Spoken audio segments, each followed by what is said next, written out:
함께 은혜 나누실 하나님의 말씀 마태복음 28장 5절부터 6절입니다.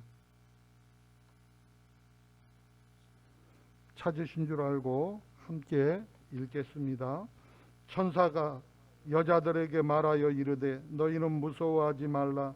십자가에 못 박히신 예수를 너희가 찾는 줄 내가 아노라. 그가 여기 있지 않고 그가 말씀하신 대로 살아나셨느니라. 와서 그가 누웠던 곳을 보라.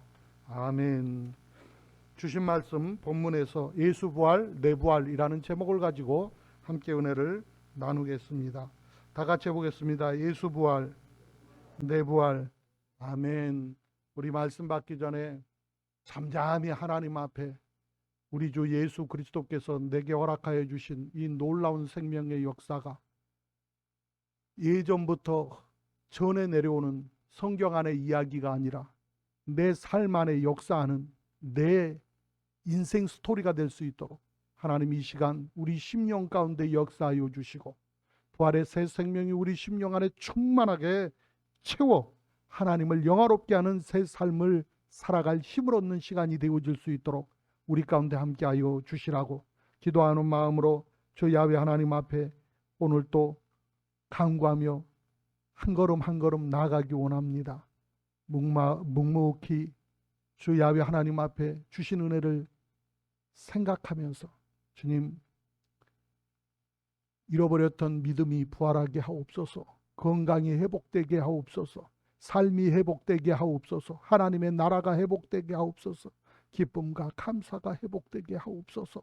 주 야훼 하나님 앞에서 말씀을 들을 수 있는 길을 열어주시고 하나님의 소망이 넘쳐날 수 있게 하여 주옵소서. 오늘 또 잠잠히 주 야훼 하나님 앞에 나아가기를 원합니다.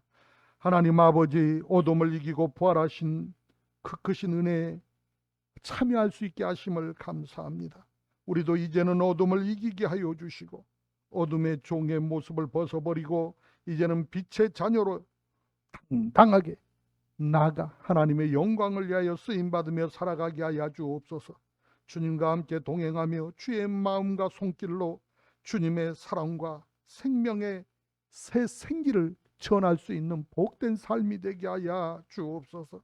중한 모든 짐 다 벗어버리고 주님과 동행하며 그 어디나 하늘나라를 이루며 살아가게 하여 주옵소서. 이 시간도 허락하신 하나님의 말씀 붙잡기 소원합니다. 순종하는 마음으로 감사와 찬양과 기도로 날마다 승리하는 삶을 살아가게 하여 주옵소서. 주 예수 그리스도 이름으로 기도드립니다. 아멘. 요즘 저는 계절의 변화를 보면서 새삼 참 신기하고 놀랍다 하는 그런 생각을 하게 되어집니다.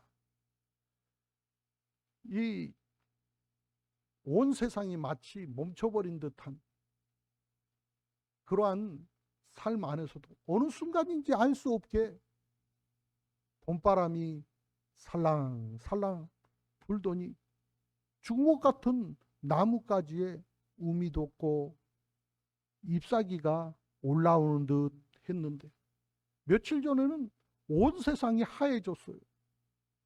어느 날 갑자기 벚꽃이 활짝 피는 놀랍고 신기한 모습을 봅니다. 야, 하나님 하시는 일이 이와 같이 신기하고 놀랍구나 새삼스럽게 깨닫습니다. 겨우내 얼어붙었던 천지 만물이 다시금 생기를 되찾은 것입니다. 죽은 것과 같았던 그런 나뭇가지들이 물이 오르고 꽃이 피고 또 여기저기서 새순이 올라오고 또 새들이 지저귀는 그 소리까지 달라진 것 같습니다.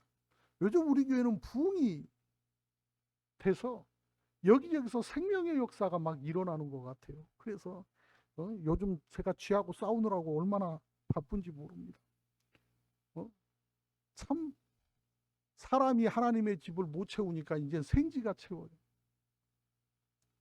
하나님의 은혜 안에서 우리가 날마다 회복의 역사, 부활의 놀라운 은혜가 우리 안에 더해져야 돼요. 이처럼 하나님의 형상대로 지음받은 저와 여러분 역시 죽음으로 모든 것이 끝나버리는 것이 아니라고 하는 사실을 우리는 깨닫고 알아야 합니다. 예수님께서 십자가에서 저와 여러분의 죄를 대속해 주셨고 죽으신 다음에 부활하심으로써 저와 여러분에게 부활의 생명을 주셨다는 사실을 확신하고 받아들일 수 있기를 원합니다. 만약에 길이요 진리요 생명 되신 그리스도께서 십자가에서 대속하시지도 않으시고 또 부활하시지도 않았다면 인간은 별 수 없습니다. 죄 가운데 헤매다가 영원히 멸망할 수밖에 없는 것입니다. 그렇지만은 예수님의 십자가의 대속과 부활하심으로 말미에서 예수님의 그 놀라운 생명의 역사, 그 구원의 놀라운 은혜를 영접하는 자마다 누구든지 죄의 몸이 그리스도의 십자가 위에서 주님과 함께 죽고 부활의 새 생명으로 거듭나게 되어지는 것입니다. 그러므로 오늘 저와 여러분 이 시간에 첫 번째로 예수님의 부활의 증거를 얻게 되어지기를 원합니다. 예수님께서 십자가에 못 박혀 죽었을 때 대제사장들과 바리새인들이 문득 생각나는 것이 있었습니다. 그것은 뭐냐면 예수님께서 하시던 말씀 가운데 내가 죽은 지 3일 만에 부활할 것이다 한 말이 언뜻 생각이 난 것입니다. 제자들도 생각지 못했던 것들을 예수님을 죽이려고 그 안달이 났던 대제사장과 바리새인들은 생각이 난 겁니다. 못된 짓을 하는 사람들은 못된 짓 할 때만 지혜로워요. 그래서 그럴 때는 믿음이 제자들보다 더 있어가지고 정말로 살아나면 어떡하지? 해서 예수님의 무덤을 큰 돌로 막아놔라. 혹시 제자들이 몰래 그 시신을 훔쳐다가 어디다 감춰놓고 예수님 부활했다고 이야기하면 안 되니까 철통같이 군사들을 보내서 그 앞을 지키게 해라. 그런 것입니다. 그런데 사흘째 되는 주일 새벽에 예수님께서 사망 권세를 이기시고 부활하셨습니다.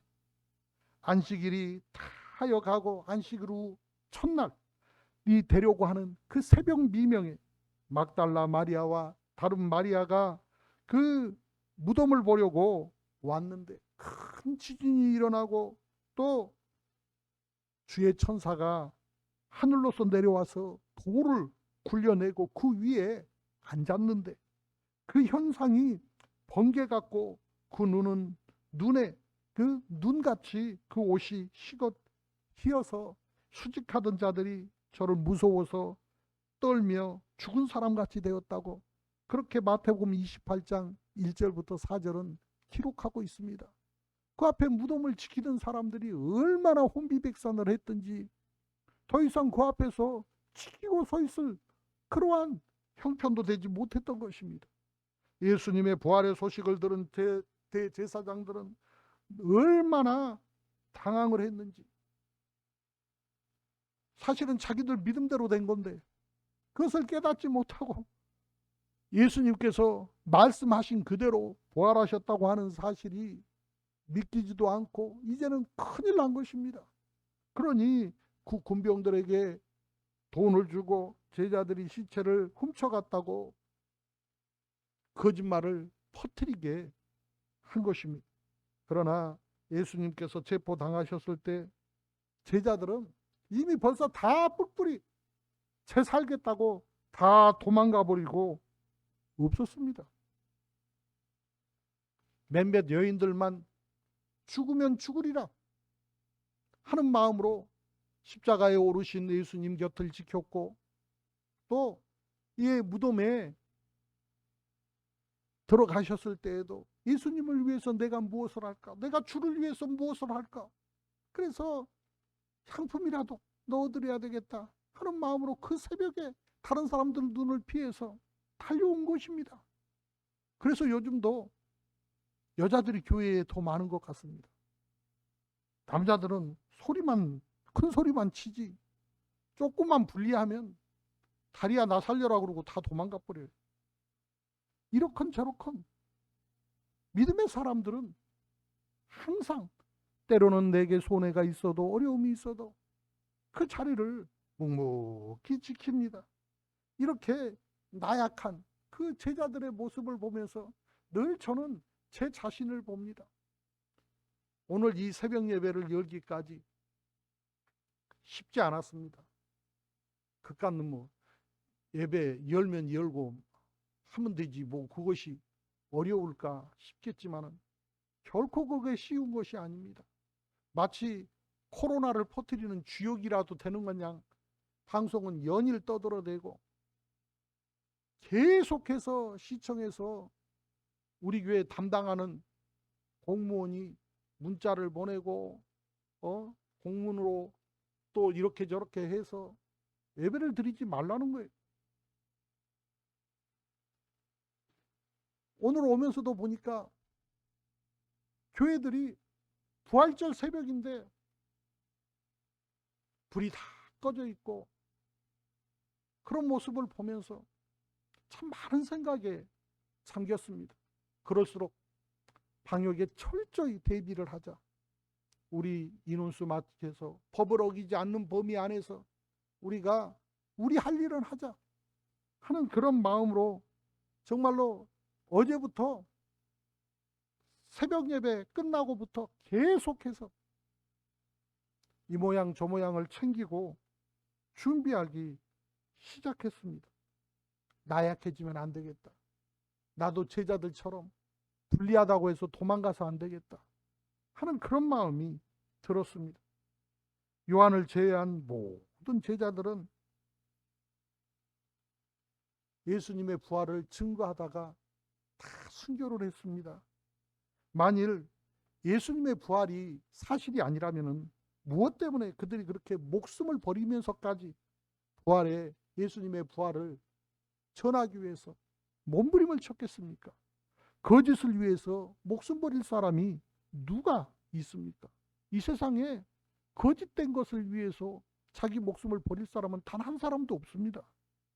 더 나아가서 우리는 오순절날 성령께서 강림하신 것을 통해서 예수님의 부활을 확인할 수가 있습니다. 예수님께서 잡혀가실 때 3번이나 예수님을 부인했던 베드로가 어떻게 그렇게 변화되어질 수 있었습니까? 그것은 다른 것이 아닙니다. 오순절날 성령의 충만함을 경험한 후에 그는 담대해졌습니다. 또 그는 그렇게 학식이 많은 사람이 아닙니다. 그러나 성령으로 충만하여서 하나님께서 전할 말을 그 입에 넣어주었기 때문에 그는 예수 그리스도의 이 놀라운 사역을 낱낱이 설명할 수 있었고 담대하게 선포할 수 있었고 심지어는 예수님을 재판했던 사내들인 공회까지 당당하게 들어가서 이 일이 너희가 죽인 예수 그리스도의 이름으로 이루어졌다고 선포할 정도로 놀라운 변화의 모습을 보여주게 되어진 것입니다. 이로 그런 그 삶을 통해서 예수님의 부활을 증명했습니다. 사도행전 2장 32절부터 33절에 이 예수를 하나님이 살린지라 우리가 다 이 일의 증인이로다. 하나님이 오른손으로 예수를 높이심에 그가 약속하신 성령을 아버지께 받아서 너희가 보고 듣는 이것을 부어주셨느니라. 이처럼 성령께서 저와 여러분 가운데 임하면 하나님의 그 놀라운 은혜 안에서 예수님의 부활과 지금 우리 가운데 살아 역사하시는 그 하나님 성령님의 놀라운 능력이 마음속에 확실히 믿어지게 되어지는 것입니다. 그것뿐이 아닙니다. 성령께서 세워주신 교회는 바로 예수님의 부활의 열매입니다. 예수님의 부활이 없었다면 교회도 없는 것입니다. 예수님께서 부활하시고 또 다른 보혜사 성령을 주심으로 오순절 성령의 역사가 일어났고 성령의 역사로 인하여서 교회가 세워진 것입니다. 2000년 이상 예수 그리스도의 몸된 교회가 무수하게 세워지고 그 교회를 통해서 온 세계 만방에 그리스도의 복음이 선파되어진 그 사실만 봐도 예수 그리스도의 부활을 증명하고 있습니다. 어떤 기이한 사람이 어떤 일을 행하였다면 기껏해야 몇 년 가다가 사그러지고 마는 것입니다. 왕조를 세워도 몇백 년을 못 가요. 그래서 500년 조선 왕조라고 해도 대단하다고 할 정도가 되어집니다. 2000년이 넘도록 변함없이 유지되어지는 것은 어떤 허황된 사람의 일이 아니라는 것입니다. 두 번째로 예수님의 부활의 결과가 무엇입니까? 에집트 카이로 박물관에 가보면은 3000년 전에 죽었던 왕들의 미라가 아직도 보관이 되어 있어요. 그렇지만은 왕의 화려했던 금관은 그대로 있는데 그 시신은 뼈까지 말라 있을 뿐이지 꼼짝도 미동도 하지 않습니다. 또 인류 역사상 이름 있다고 하는 선용군자들도 몸은 다 무덤 속에 묻혀 있는데 오직 예수 그리스도의 무덤만은 비어 있다는 것입니다. 예수님께서는 무덤 속에 누워서 참배객이나 기다리고 있는 그러한 죽은 분이 아닙니다. 부활하셔서 성령으로 오늘 이 시간도 저와 여러분 가운데 찾아오신 것입니다. 고린도전서 15장 3절부터 4절에 보니까 내가 받은 것을 먼저 너희에게 전하노니 이는 성경대로 그리스도께서 우리의 죄를 위하여 죽으시고 장사 지낸 바 되었다가 성경대로 사흘 만에 다시 살아나사 그렇게 말씀하고 있습니다. 예수님께서는 표적을 구하는 유대인들에게 요나가 물고기 뱃속에 3일간 있었던 것과 또 성전을 헐면 사흘 만에 다시 세우리라고 하는 비유를 통해서 죽은 지 사흘 만에 부활하실 것을 이미 예고하셨습니다. 그리고 제자들에게도 이 사실을 여러 번 말씀하셨습니다. 또 요한계시록 1장 17절부터 18절에 예수님께서는 두려워 말라 나는 처음이요 나중이니 곧 산자라 내가 전에 죽었었노라 올지어다 이제 세세토록 살아있어 사망과 음부의 열쇠를 가졌노니 그렇게 말씀하고 있습니다. 이처럼 영원하신 하나님의 아들 예수님께서는 우리 대신 십자가에 오르셔서 죄의 대가를 완전히 치러주셨을 뿐만 아니라 저와 여러분을 위해서 음부의 권세까지 정복하여 주신 것입니다. 그렇기 때문에 마귀는 무장해제를 당한 폐잔병 신세가 되어져 가지고 더 이상 죄값인 저주와 질병과 사망의 세력을 사용해서 저와 여러분에게 왕노릇할 수 없게 되어진 것입니다. 그러므로 누구든지 그리스도의 십자가와 부활을 믿는 자는 죄와 저주와 질병과 죽음에서 놓여나서 하나님 나라를 유업으로 상속받게 되어지는 것입니다. 세 번째로는 증인으로서의 삶입니다. 예수 그리스도의 그 부활을 믿는 성도들은 삶 전체가 부활의 증인으로서의 삶을 증언하면서 살아야 합니다. 그 증거로 모든 성도들은 부활의 신앙을 갖고 있는 이 신앙인의 언어를 사용할 줄 알아야 합니다. 우리가 예수님을 만나지 못하였을 때는 말 자체가 부정하였습니다. 그래서 항상 우리의 말을 보면 죽음의 그늘이 드리워져 있습니다. 그래서 툭하면 죽인대, 못한대, 망했대. 끊임없이 나는 부족한 사람이다. 그걸 겸손인 줄 알아요. 못해요, 부족해요, 못났어요. 나 같은 것이 아니에요. 세상 모든 것을 다 내어주어도 바꾸지 않을 그 누구보다 존귀한 하나님의 자녀입니다. 우리는 죽어도 사는 천국 백성들입니다. 그러므로 저와 여러분의 삶에 죽음은 없습니다. 영원한 생명이 주어졌습니다. 하나님의 창조하는 능력이 저와 여러분 안에 오늘도 함께하고 계심을 믿으시기를 주의 여러분으로 축원하여 드립니다. 그러므로 저와 여러분은 늙지 못함이 없는 하나님의 사람으로 새 사람을 입게 되어진 것입니다. 그러므로 안 되는 것 없습니다. 못할 것 없습니다. 모자랄 것 없습니다. 누구보다도 당당하게, 누구보다도 존귀하게, 누구보다도 하나님 앞에서 아름답고 복되게 쓰임받으며 살아가는 복된 하나님의 백성들이 되어질 수 있기를 주의 이름으로 축원하여 드립니다.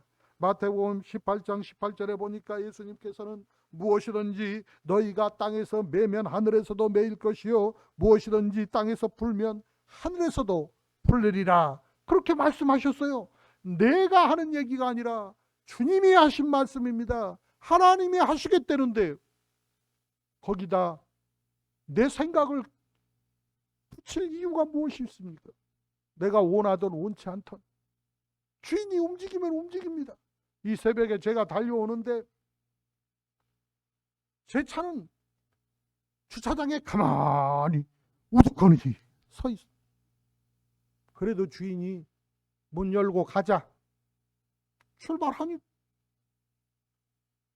오랬는지 안 왔는지 알 수 없지만 무조건 달려서 이곳까지 오는 거예요. 내 뜻이 중요한 것이 아니라 주인의 뜻이 중요합니다. 오늘 저와 여러분은 누구의 손에 붙들려 살아가고 있습니까? 오늘 저와 여러분의 인생은 누구의 것이라 생각하십니까? 오늘 또 주 예수 그리스도를 인정하고 주 예수의 소유된 하나님의 백성의 삶을 살아갈 수 있게 되어지기를 원합니다. 하나님이 사용하시면 능치 못함이 없습니다. 하나님이 사용하시면 복된 삶이 펼쳐집니다. 하나님이 사용하시면 우리의 삶에 하나님의 영광으로 더불어 드리워지는 것입니다. 그러므로 저와 여러분의 삶 안에 날마다 예수 그리스도의 생명이 넘쳐나고 주께서 행하셨던 일들을 행하며 저 야훼 하나님의 나라를 마음에 날마다 사모하며 그 나라를 위하여 한 걸음 한 걸음 나아갈 수 있는 소망찬 인생이 되어질 수 있기를 주의 이름으로 축원하여 드립니다. 부활하신 예수 그리스도는 어제나 오늘이나 영원토록 동일하게 지금 이 순간도 저와 여러분 안에서 역사하고 계신다고 하는 사실을 믿어 의심치 않기를 주의 이름으로 축원하여 드립니다. 그러므로 우리는 성령 안에서 항상 긍정적이고 적극적이고 창조적인 언어 생활을 해야 합니다. 못한다 안 한다가 아니라 할 수 있다 하면 된다는 것입니다. 저와 여러분 삶 가운데 주님의 부활의 역사가 날마다 나타날 수 있게 해야 합니다. 그러므로 죽었던 자리도 저와 여러분이 나아가면 생명의 역사가 일어나야 합니다. 다퉜던 자리도 저와 여러분이 함께하면 그 안에서 화목이, 기쁨이, 웃음소리가 날마다 솟게 되어져야 합니다. 정말로 망했던 자리도 내가 들어가면 흥한다고 하는 자신감이 있어야 합니다. 저는 항상 그렇습니다. 항상 내가 있는 곳은 복되다. 내가 있는 곳은 복되다. 일터가 되어졌던, 직장이 되어졌던, 어디가 되어졌던 내가 있는 동안은 무조건 잘 된다. 왜? 하나님이 나와 함께 하시니까. 다른 거 없어요. 내가 잘나서도 아니고 내가 능력이 있어서도 아니고 내가 대단한 어떤 기술이 있는 것도 아닙니다. 나는 그저 하나님의 도구입니다. 망치가 뭐 할 줄 아는 거 있습니까? 대패가 무슨 할 줄 아는 거 있습니까? 그래도 목수의 손에 붙들리면 멋진 가구를 만들어내지 않습니까? 집을 짓지 않습니까? 배를 만들어내지 않습니까? 오늘 저와 여러분이 하나님의 손에 붙들려 있는 것입니다. 부활의 새 역사를 만들어가는 역사의 주역이라고 하는 사실을 믿어 의심치 않기를 주의 이름으로 축원하여 드립니다. 나아가서 저와 여러분은 부활하신 그리스도께서 우리 삶의 소망이 되심을 힘써 세상에 전해야 됩니다. 오늘 이 새벽에 나오지 못한 식구들이 얼마나 많이 있습니까? 뭐 나올래도 많이 나와도 문제야. 우리가 나올 수 있는 이론이 정해져 있거든요. 그래서 제가 기적이 일어날까 봐 하나님 아무개는 그냥 집에서 예배 드릴 수 있도록 해야 되는데 큰일 났네. 다 버리면 어쩌나.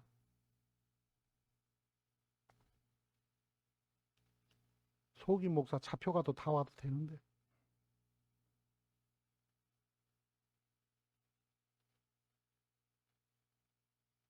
예수님의 부활을 내 부활로 믿고 살아가는 성도들은 이 세상에서 하나님의 기적을 체험하는 것은 말할 것도 없는 것이고 내세에서도 부활의 영광에 참여하게 되는 것입니다. 저는 직분이 뭐니 몇 대째 신앙생활을 하니 뭐 옛날에 빨간 가방을 들고 뭐 이리 뛰고 저리 뛰고 날았느니 어쨌느니 그러면 시큰둥해집니다. 마음 가운데 그래서 어쨌다고. 그래서 어쨌다는 얘기요. 그래 3, 4대 때 신앙생활 했다. 그래서 어째서. 그게 뭔데? 장로면 뭐하고 목사면 뭐해? 그게 어쩐데? 그게 뭔데 그게? 성경 어디에 3세째 신앙생활하면 구원받는다 어디 써 있어? 목사 전도사 되고 장로 되고 안수집사 되고 권사 되면 구원해 준다 어디 써 있어? 없어요. 중요한 것은 그런 게 중요한 것이 아니라 지금 이 순간 내 안에 주 예수 그리스도가 계시는가? 그게 중요한 거예요. 우리는 예수 이름으로 하나님 앞에 나가는 것입니다. 어제 아무리 건강해도 오늘 죽으면 끝나는 거예요. 어제 아무리 숨을 쉬어도 오늘 숨을 쉬어야 오늘 내 생명이 유지되는 거예요. 과거는 그냥 과거입니다. 묻혀진 거예요. 오늘의 물레방아는 오늘 흐르는 물이 돌리는 것입니다. 오늘 저와 여러분이 살아계십니까? 살아있는 물고기는 물을 거슬러 올라간다는 사실을 깨닫게 되어지기를 원합니다. 세상이 어느 방향으로 흘러도 저와 여러분은 영원한 본향 하나님의 나라를 향해서 세상을 거슬러 올라갈 수 있는 믿음의 힘이 있어야 합니다. 성경을 보십시오. 세상 사람들의 이야기를 듣지 말고 하나님의 말씀으로 돌아오십시오. 하나님의 사람들은 끊임없이 세상과 싸웠고 세상을 이겼고 세상을 변화시켰으며 세상을 하나님 앞에 세웠습니다. 이리저리 끌려다니지 않았습니다. 자기 혼자 옳은 양, 자기 의를 드러내려고 하지도 않았습니다. 오직 예수 그리스도의 말씀을 전했을 뿐입니다. 부활의 증인으로서 나는 그와 같이 경험했다. 내가 보고 들은 바를 나는 말하지 않을 수 없다고 이야기했던 베드로처럼 오늘도 저와 여러분이 만난 예수 그리스도, 저와 여러분이 경험한 하나님의 나라를 삶의 현장에서 힘있게 전할 수 있는 부활의 증인들이 되어질 수 있기를 주의 이름으로 축원하여 드립니다. 예수 그리스도께서 사망 권세를 이기시고 부활하심으로 모든 그리스도인들이 영생을 약속받았습니다. 우리는 부활의 증인으로 믿지 않는 사람들에게 부활의 소망을 전해야만 하는 책임과 의무가 있다는 사실을 깨닫게 되어지기를 주의 이름으로 축원하여 드립니다. 기도드리겠습니다. 자비로우신 하나님, 예수님께서 사망 권세 이기시고 부활하심으로 말미암아 우리에게도 부활의 소망을 주셨으니 감사합니다. 우리가 이 세상 사는 동안 예수님의 부활의 소망을 가지고 날마다 승리하는 삶을 살아갈 수 있도록 인도하여 주옵소서. 주 예수 그리스도 이름으로 기도드립니다. 아멘.